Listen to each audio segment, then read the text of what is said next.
They've been called the participation trophy generation, entitled lazy. The generation accused of killing industries just by existing. People say they destroyed napkins, diamonds, and traditional careers. They say millennials complain too much, expect too much, and give up too easily. But when you stop listening to labels and actually look at the data, a very different reality appears. Millennials Generation Y are not weak. They are one of the most educated generations in history. They are also one of the most stressed, most anxious, and most psychologically complex generations ever recorded. And the reason isn't attitude, it's environment. If you want to understand why millennials view work, identity, relationships, and happiness so differently from boomers before them or Gen Z after them, you have to understand the psychological conditions they grew up in. This isn't about vibes, it's about delayed adulthood and digital whiplash.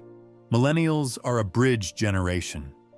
They are the only generation to grow up with a childhood that was mostly offline and an adulthood that became completely digital.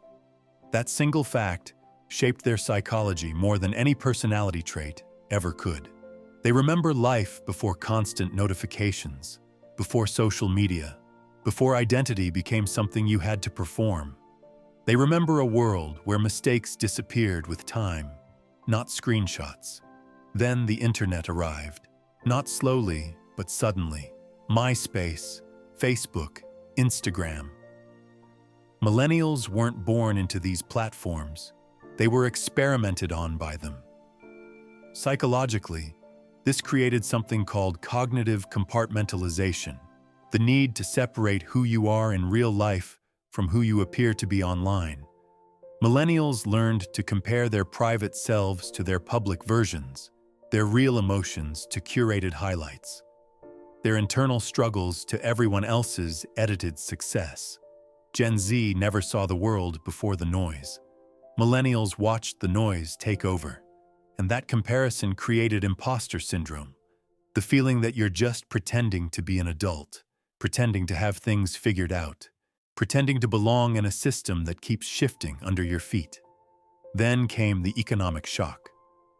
Millennials were raised with a clear promise: go to college, get a degree, work hard, build a stable life. That promise shaped their motivation from childhood.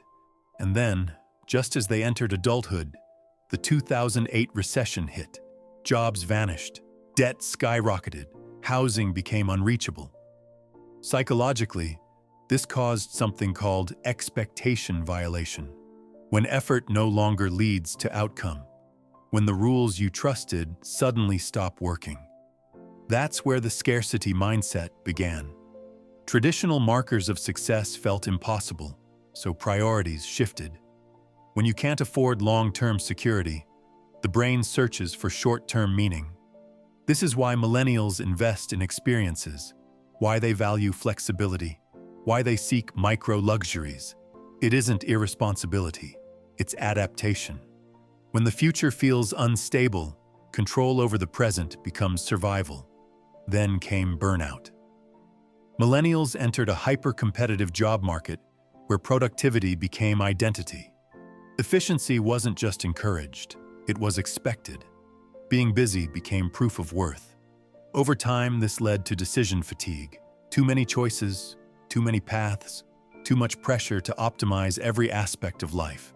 Even rest began to feel like failure. This is why burnout in millennials often looks quiet. Not dramatic collapse, but numbness, detachment, a constant low-level exhaustion that never fully goes away. And yet, instead of breaking completely, something changed. Millennials became the first generation to openly talk about mental health. They normalized therapy. They questioned toxic productivity.